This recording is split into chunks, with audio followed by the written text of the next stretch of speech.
The BC Fed stand in solidarity with you, and many of us, including me, have been there and been legislated back to work. 1, 2, 3, at least 3 times for me, maybe 4. Our next speaker, of course, needs no introduction. Please welcome my friend and brother, Jim Sinclair. First of all, let me thank all of you for coming out today to show our solidarity with Teamsters and send a message to Stephen Harper that legislating workers back to work is wrong. You know, I could see if we got a big safety issue here. If somehow somebody's life is in danger, we as working people respect that. We know that police don't go on strike and firefighters don't go on strike. But the only safety issue in this dispute is the company wants them to work 12 hours instead of 10 hours. That's what this is about. They want to bring in unsafe conditions, not protect the public. And that's what this is about. This is about destroying unions. This is about attacking unions and attacking what we do, which is collective bargaining. Almost everything we got as working people in Canada came because we fought for it on picket lines, fought for it by going on strike, and exercised our right to collective bargaining. That's a fundamental right. The Supreme Court said it was a fundamental right, but we're going to have to keep fighting for that because they're taking it away. And that's wrong again.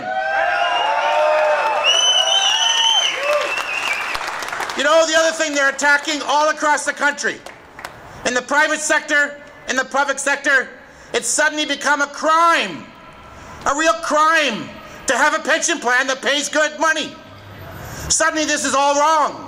Suddenly the people who work all their lives, moving freight all across this country so our economy can work, are somehow wrong because they have a decent pension plan and it has to be rolled back. I say no rollbacks to pension, improve pensions and make them better for every worker in Canada. Absolutely.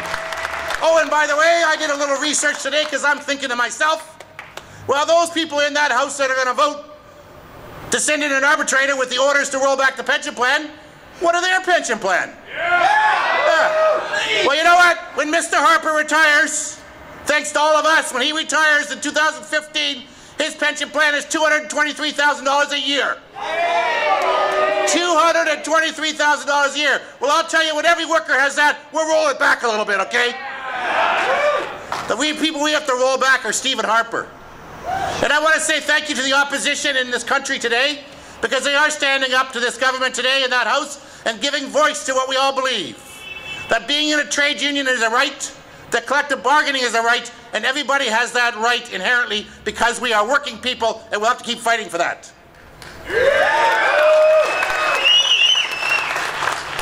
You know, it's not just attacking trade unions. This is the 3rd time we've had teachers ordered back to work by this government. But you know, the last thing they did was they want to bring in more temporary foreign workers. Why do they want to do that? Because it undercuts wages. And they're not pretending this anymore, that they're going to check and make sure everybody has a job first or that there's a fair wage. They've said publicly, we're going to bring them in and you can pay them 15% less than Canadians. This is outrageous. This is a part of a national campaign to lower the wages of working people across the whole country. And we say to that every worker should have the same rights and the same pay for what they do. And that's our commitment as a labour movement in Canada. They changed the EI rules to kick you off EI faster because they want you to take lower paying jobs in other places in the country. 20,000 public sector workers, public service workers who take care of our water and our air and our food and all those things. What's their answer? Lay them off, 20,000 of them, including 1,000 in British Columbia. Shame on them.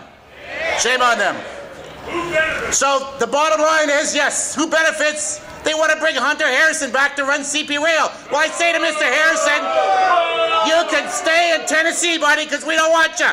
We have no time for you, buddy. You stay in Tennessee. And maybe someday we'll take back that railway company so we own it in Canada again. And the people of Canada own it. That would be a good start. So again, this was short notice. But we felt talking with the Teamsters today and seeing them that there had to be some public expression of opposition to this government. This is not a Teamster problem. This is a problem for working people in the labour movement. And we're going to have to build a response. Yes, we'll send our letters and build a response across this country so that we push Harper back and back and back until finally we push him out of office and put a government there that respects working people. end with a quote. Because I thought to myself, you know, maybe other people feel the same way we do. So I was very surprised to think that this guy named Michael Warren, who I remember, used to run the post office. He was the CEO of the post office and who negotiated collective agreements with his workers. And he said this about the dispute now. He said, the ability of unions to negotiate is being weakened. Employees know now that they won't be shut down for long, so they can more easily press for major concessions. And they have a reasonable chance of ultimately getting much of what they want from arbitrators appointed by the minister. He's the CEO of the post office, and he says that this is about Harper attacking unions. So we get it. Canadians get it. Let's keep standing up. Let's keep fighting back. That's our job. Thanks very much. Keep up this fight, okay? And thank you to the Teamsters.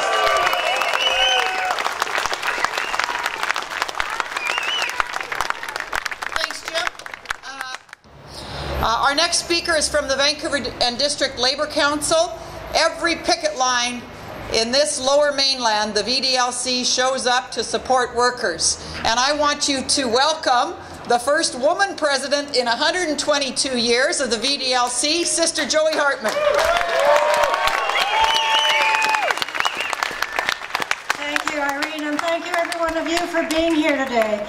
As Irene says, the Vancouver and District Labour Council makes a point that whatever labour disputes are happening in our jurisdiction, that we are on the line with those workers, that we write a letter to the employers and tell them to get back to the table and get real, and a letter to the union and tell them that we're in solidarity with them, and if necessary, a letter to the government and the people who are pulling the strings on these decisions, and we will be doing the same for the Teamsters on this issue.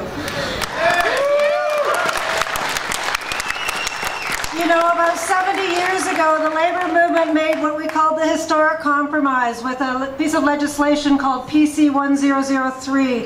And at that point, the unions gave up the right to down tools. We gave up the right to walk off the job and stop working and stop giving our labor to the bosses in order to get our grievances dealt with.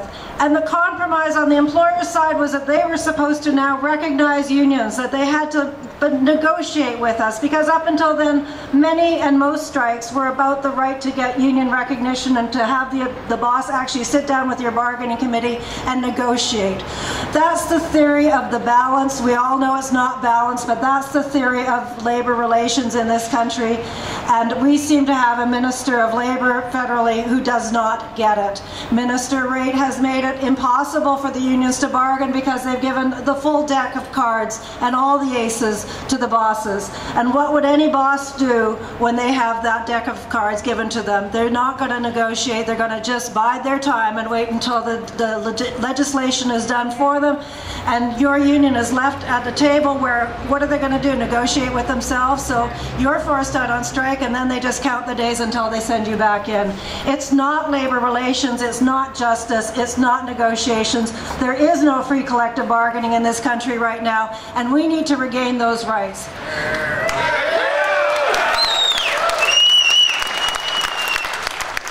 And we know it's not money. I asked one of the brothers today, how much was the profits of this company last year? And his recollection was $570 million. And what happened to the days when politicians used to brag about having good paying, family supporting jobs in their community and thinking that that's a good thing? It is a good thing. And we need to make sure that we make that message clear and that we don't give up on these issues. When we as laborists, trade unionists have our rights taken away, it impacts every Canadian. We know that by having good supporting, good wages and conditions in our workplaces, that we're holding a bar up for all workers.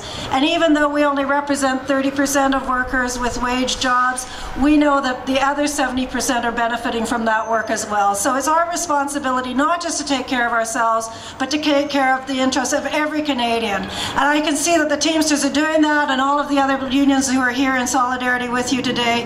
Please keep up the struggle. This fight is not over. Solidarity, brothers and sisters.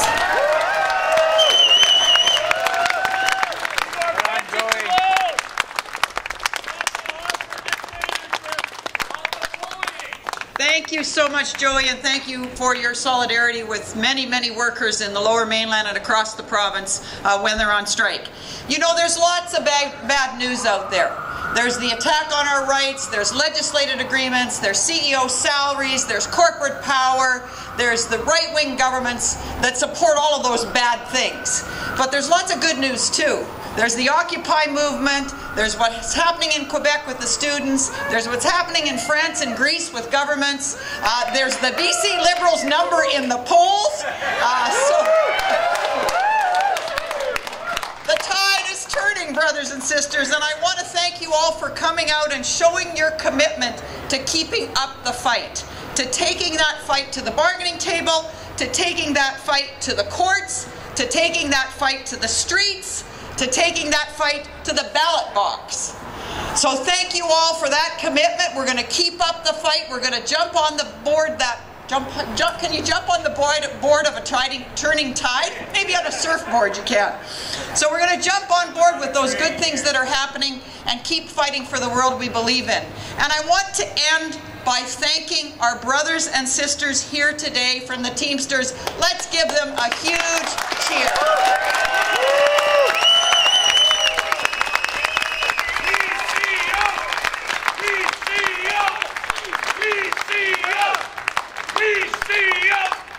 Thank you so much, brothers and sisters in the Teamsters, for fighting for wages, benefits, pensions for your members, for decent working conditions. The fatigue issues that some of the Teamsters talked to us about this morning on the picket line are appalling.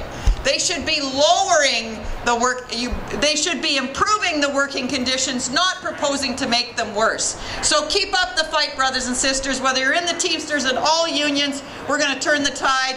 We're going to win this fight. Thank you for coming today, and enjoy the little bit of sunshine we may have this week. Thank you.